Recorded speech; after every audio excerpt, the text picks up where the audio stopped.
What's up, everybody? Trayvon here with Scent Talk TV, and today I will be doing a full review on a fragrance from the wonderful world of Lattafa. The dope, wonderful world of Lattafa, if I must say.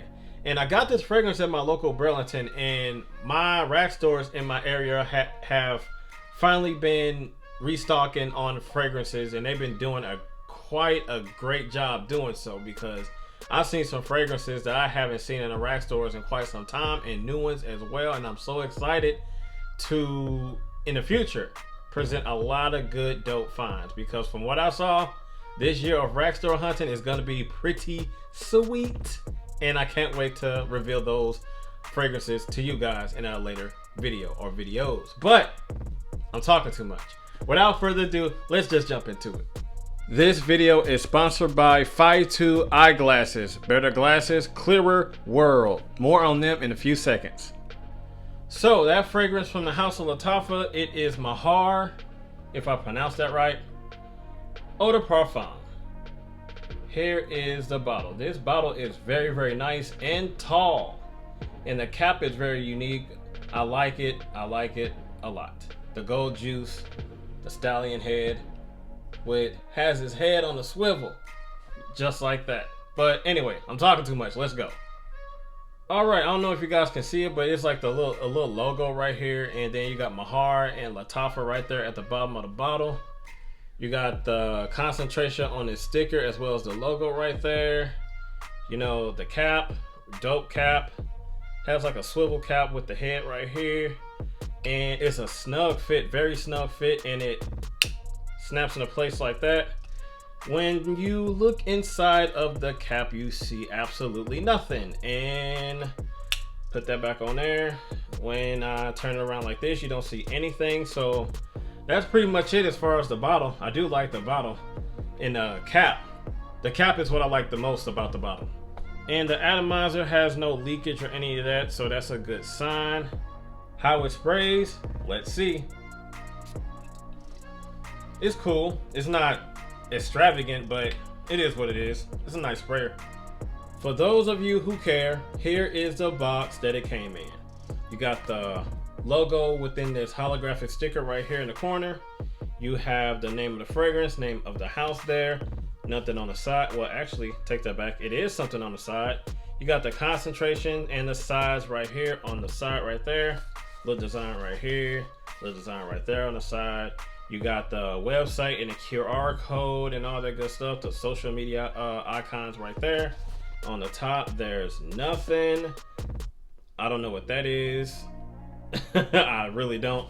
On the back, you got the name of the fragrance and the name of the house with the logo and the ingredients and all that great stuff right there at the back. Barcode, you know, you dig it. This is actually a sleeve, so you take this off, and there you go. Has like a little window right here for the fragrance. You can see through right there. Take that off, it's like a door, and it is tied down with these ribbons and stuff like that. So yeah, a lot going on with the box, which I do like. It's very detailed and very, very great presentation of the box. Now I know what you're thinking. Where did Trayvon get these wonderful, dope, high quality eyeglasses from? I tell you where I got them from.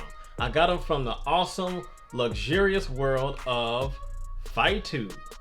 Yes, indeed, 2. 2 is always committed into providing more users with clear vision and a wonderful shopping experience. They believe that prescription glasses should be high quality, affordable, and fashionable. Their frames are the result of the wisdom and inspiration of numerous talented eyewear designers. Whether you're looking for a classic, sophisticated look or a bold, trendy statement, they have a variety of styles to fit your unique style and personality. They also offer a wide range of lens types to protect your eyes, and you can add lenses to any frame that you like, any frame that you see fit. So, ladies and gentlemen, if you are looking for a nice, dope, sexy pair of eyes like mine, don't hesitate to slide over to 2.com so you can see what they're hitting on when it comes to the eyewear game. And as you can see on this handsome face, you can get yourself a nice pair of eyes like these, if not better. So let's go. Ooh. All right, friends and family, what do I get out of this fragrance?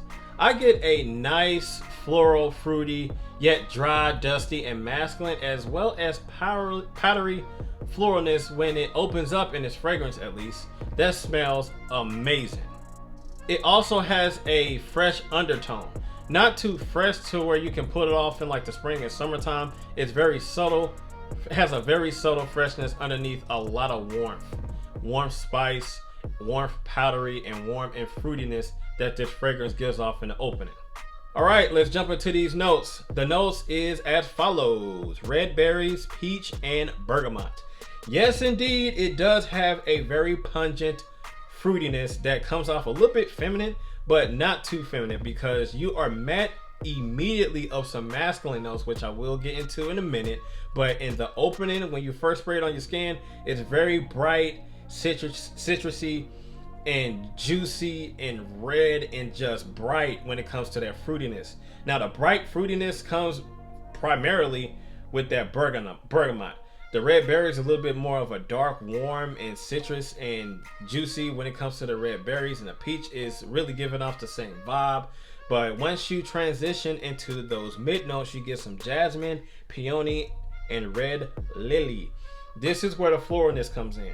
This is where the feminine vibes comes in, is that those mid notes, which if I failed to mention, this is marketed as a unisex fragrance. And indeed it does, because it has a nice feminine vibes and masculine vibes as well.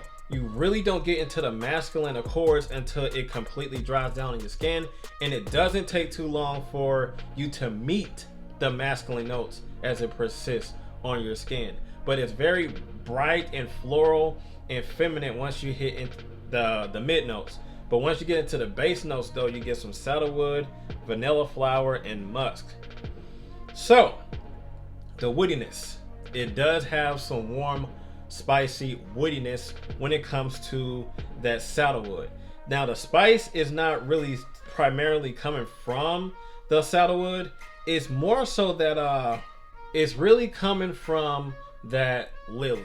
Lily gives it like a warm, spicy floral note, which does persist on your skin throughout the longevity of the fragrance. But you know, and with the base notes, you just get this smooth, woody, vanilla type of a sweet accord when it comes to the vanilla flower and the sandalwood. Now, the musk is where the masculinity comes in, which balance out that that unisex vibe that you get. You know, you got feminine and you got masculinity when it comes to the notes of sandalwood and that musk. Musk is like dry, animalic, and kind of give it like a little bit of a, you know, not an off-putting type of a chord, but it's hard to explain, because you got a lot of attractive dope notes, but that musk kind of throws this fragrance off just a little bit. But it's also meant to be in this fragrance in order for it to be unisex, because without sandalwood and musk, this will be just a plain flat out women's fragrance. So in order for it to be unisex, you got to have those there. So I'm proud to say that that is a win-win, because I really do love this fragrance. And if it was too feminine, man, it would have been a letdown for me, a big letdown for me. So I'm glad that they put those notes in there to mellow that out, to make it a little bit more catering towards the fellas. But yeah, I love this fragrance a lot. For some reason, I don't know why it's not listed in this fragrance, but for some reason I'm smelling oud. It's not from the sandalwood. Now, if it was like agar wood or like gaiac wood or something like that, I can see the oud being in this fragrance. But for some reason I'm getting like oud in here, but it's not listed as an official note, which is very strange to me. All right, so the moment you guys all been waiting for is the performance, and I got good news for you. The performance was really not bad at all. It was actually quite nice. Due to me being an oversprayer, I go like 8+ sprays and stuff like that, which I'm pretty sure you don't need to go that heavy on the trigger to get that performance that you are seeking out of this, which I am very confident if you would go to like minimal, like 4, maybe 5 sprays or something like that, I go 8 sprays plus. But the total longevity was a good 6 to 7 hours plus on my skin based off overspraying. But the projection was good within like an hour to an hour and a half, set close to the skin. It really didn't become a skin scent till after like the 5th or 6th hour mark. But the performance overall is just amazing on my skin. Now, when it comes to the age group, I'm pretty sure that any age can pull this off.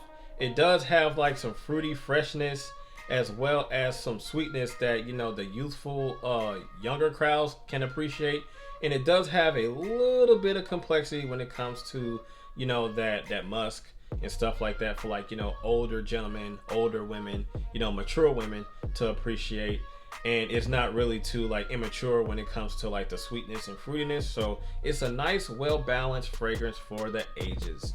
And I'm pretty sure that any age can pull this off. Seasons, I would say fall, wintertime, and spring. Now, when it comes to the summertime, it does have the note of sandalwood as well as the vanilla flower, which is like a little bit of kind of hefty notes that's kind of, you know, smooth, woody, and sweet when it comes to that vanilla flower. I would say if you want to wear this in the summertime, I would say this is more of a nighttime wear, and I think it's probably daytime because it's well balanced between like bright and fruity and then warm and somewhat cozy at the same time. So I would say wear this at night because in the high heat, I don't think this would mesh too well. Even though it does have a subtle freshness to it as well as fruitiness to it as well, it's just the dry down is when it gets warm. So if it wasn't for that warm dry down, you probably can pull this off in the daytime in the summertime, but I strongly suggest just rock this at nighttime when it's cooler in the summertime. So ladies and gentlemen, should you buy from the house of Lattafa, Maahir, if I pronounced that right once again, I honestly believe that you should. Now the notes, when I first looked up the notes and stuff like that, I was like, yo, this look like this is gonna be a banger. And when I bought it and tested it out, wearing it and stuff in public, I was like, yeah, this is a stunning fragrance. It's just a mystery that why am I getting oud in this fragrance when oud is not a official listed note is crazy to me. But yeah, this is a dope smelling fragrance. And if I failed to mention, which I probably did, the price I got this for is $25-$30 and some change. So going that route with the price and stuff like that and the way that it smells, you are not beating yourself at all. Highly suggest this. So that's all that I have for Scent Talk TV, ladies and gentlemen. And as always, you know what to do. You gotta like, comment, share, and subscribe. And make sure you hit that notification bell so you don't miss anything. And I will see you guys in the next video. Be safe out there and be blessed. And I have a good one. And I'm out of here. Peace.